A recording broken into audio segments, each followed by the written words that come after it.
Em nome de Jesus, eu peço que os irmãos me ajudem a interceder pela vida dessa Mara. Amém? Que os irmãos levantem um clamor em nome de Jesus para que o demônio, o ladrão da palavra venha a ser jogado por terra e destruído, e para que essa semente venha a ser plantada em nossos corações. Amém? Pai, estamos aqui, Senhor, diante da Tua presença, ó Deus, para interceder, Pai, pela Tua filha, Deus. Que o Senhor venha, Senhor, usar a Tua filha, Deus, como instrumento vivo, ó Pai, para falar, Senhor, conosco, ó Deus. Não aquilo que queremos ouvir, mas sim o que precisamos, Senhor, ouvir de Ti, ó Pai.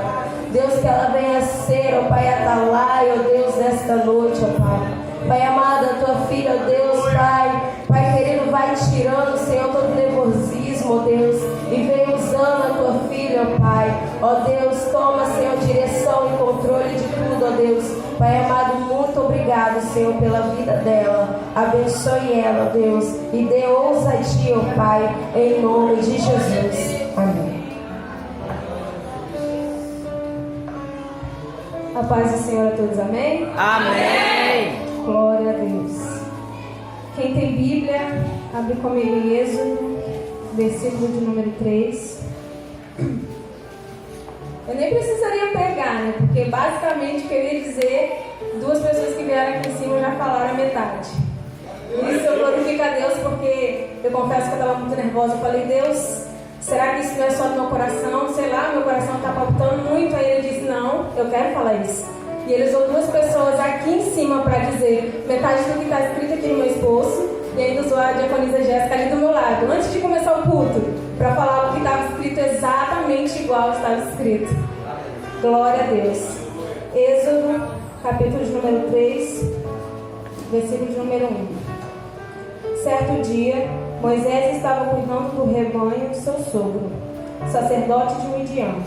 Ele levou o rebanho para o deserto, chegou ao Sinai, o monte de Deus. Ali um anjo do Senhor lhe apareceu no fogo que ardia no meio de um arbusto. Moisés olhou admirado, pois embora o arbusto estivesse envolto em chamas, o fogo não consumia. Que coisa espantosa, pensou ele, porque o fogo não consome o arbusto. Preciso ver isso de perto. Quando o Senhor viu Moisés se aproximar, para observar melhor, Deus o chamou do meio do arbusto. Moisés, Moisés. Podemos assentar. Aleluia.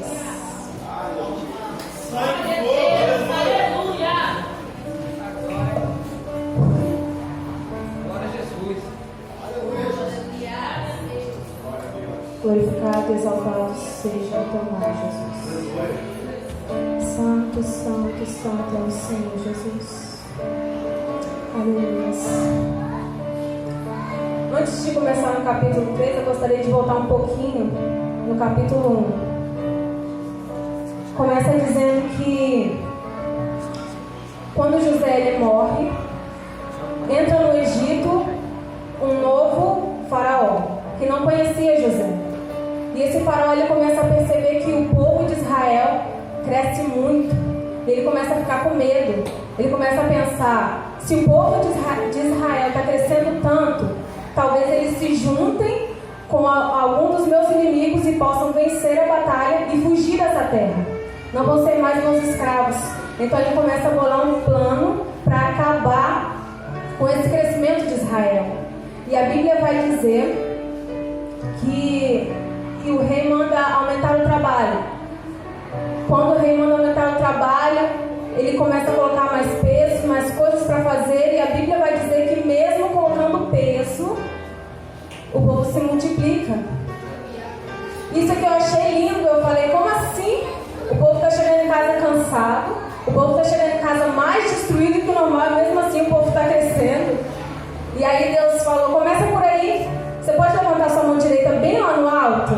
Eu profetizo que na sua vida, louvado seja o nome do Senhor, quanto mais for o peso, quanto mais atividades você tiver, mais você vai crescer. Sabe por quê?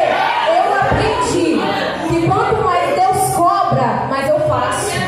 Eu aprendi que enquanto eu fico na minha zona de conforto e Deus começa a deixar amaciando, eu canto um louvorzinho,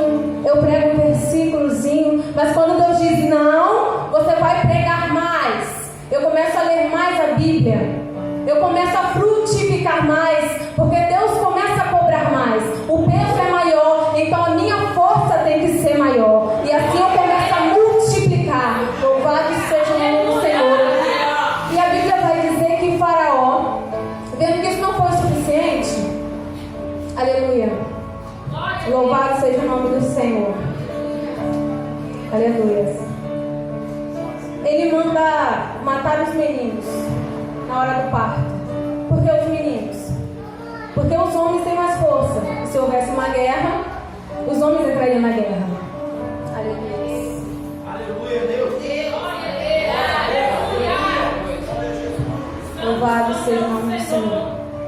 E então o faraó começa novamente com o seu plano. Começa a falar com as parteiras: olha, vocês vão matar todos os meninos que nascerem. As meninas vocês poupam, mas os meninos vocês matam. Mas a Bíblia vai dizer que as parteiras temem a Deus. E elas não fazem isso. Deixam que os meninos vivam.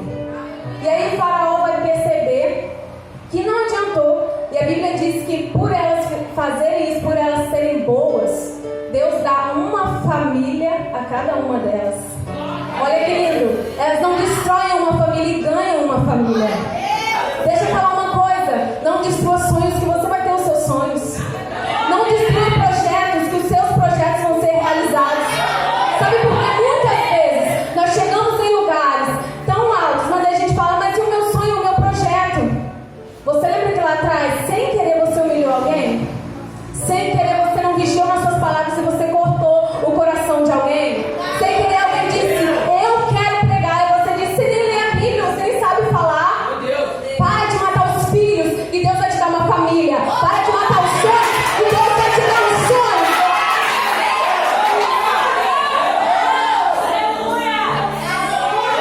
E a Bíblia vai dizer que E a Bíblia vai dizer que Faraó, vendo que o plano dele não estava dando certo, ele mandou atirarem os meninos no rio Nilo.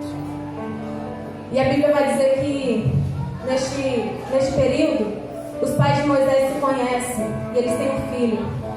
Mas eles não matam o seu filho. Eles colocam ele num cesto e colocam ele à margem do rio. E a Bíblia vai dizer que... Obrigada.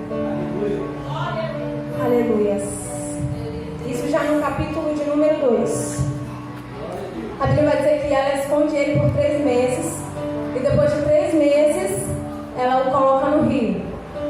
A Bíblia vai dizer que a irmã dele vai seguindo ele para ver o que ia acontecer com o menino. E a Bíblia vai dizer que, por pura jesuicidência, a filha de Faraó vai tomar um banho com suas servas. E aí ela vê o cesto. E ela manda com que elas vai lá, pega aquele cesto. E quando ela abre, a Bíblia diz que ela sente uma compaixão pelo menino. O menino chora. E aí ela tem a bondade de acolher aquele filho. Mesmo sabendo que ele era hebreu, talvez ela podia ter falado: não, era para estar morto. O meu pai deu uma ordem que era para estar morto. Porque a minha Bíblia diz que quando ela viu o menino, ela falou: certamente é um hebreu. Ela podia ter matado, mas mesmo assim ela escolheu cuidar. Por quê? Eu tenho certeza que foi porque Deus ouviu o choro do menino. O choro do menino fez com que ela se movesse de íntima compaixão. Pode falar uma coisa? Nos momentos mais difíceis da sua vida, o seu choro, Deus vai enviar pessoas que se movam de íntima compaixão para você. Deus não vai deixar você morrer no rio, porque Ele também escuta o seu choro. Louvado seja o nome do Senhor. E a Bíblia vai dizer que no mesmo momento, a irmã do menino que observava de longe, chega perto e fala: quer que eu traga uma hebreia para cuidar, para amamentar? E a Bíblia vai dizer que a filha de Faraó diz: quero.